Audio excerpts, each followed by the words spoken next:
Depuis quelques jours, les élèves de maternelle, de primaire et de secondaire sont rentrés en classe. Les parents aussi sont rentrés au boulot, ce qui veut dire plus de circulation et plus de stress pour les conducteurs qui peuvent dès lors en oublier les règles de prudence, notamment près des écoles, d'où cet appel à la prudence en région wallonne.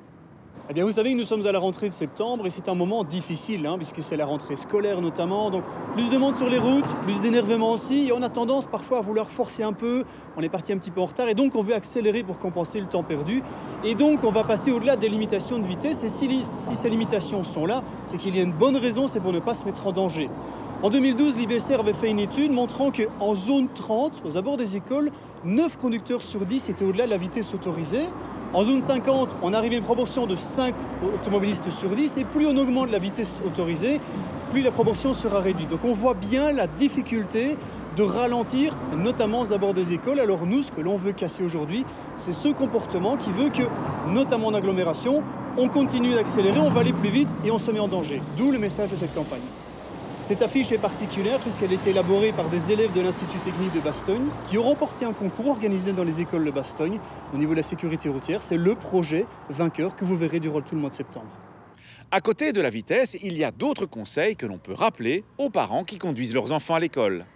Il est important de toujours bien respecter les règles du code et de sécurité routière, en particulier en présence de son enfant. Si on lui dit d'être prudent, de respecter le code de la route et qu'il nous voit en train de faire exactement l'inverse, il en déduira que dans certaines circonstances, par exemple quand on est pressé, eh bien on a le droit de ne pas être prudent. Le stationnement doit toujours se faire à des endroits autorisés. Même 2 roues sur le trottoir, c'est interdit et ça gêne la circulation des piétons.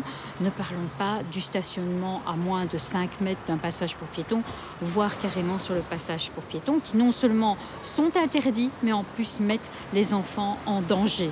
C'est d'ailleurs l'accident type de l'enfant piéton, c'est l'enfant qui se fait heurter par un véhicule alors qu'il traversait devant ou derrière un véhicule en stationnement.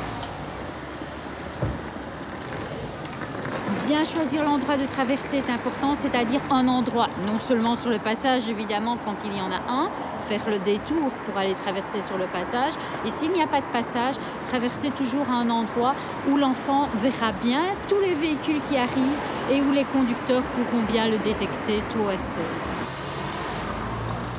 Pour l'embarquement et le débarquement, on veillera toujours à bien faire rentrer ou sortir les enfants du côté du trottoir.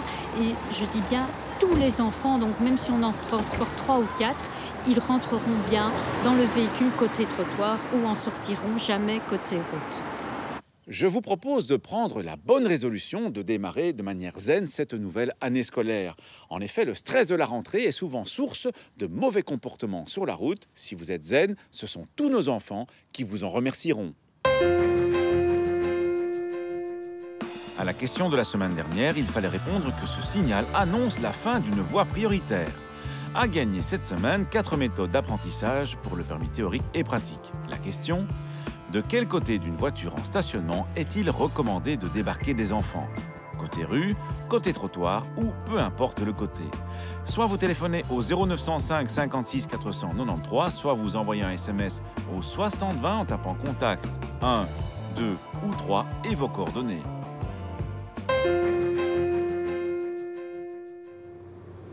Sur autoroute, souvenez-vous que la position normale est de rouler sur la bande de droite. On peut, il est vrai, effectuer plusieurs dépassements successifs sans se rabattre, mais trop de conducteurs ont une notion exagérément étendue de ce que signifie dépassement successif. À la semaine prochaine et d'ici là, bonne route!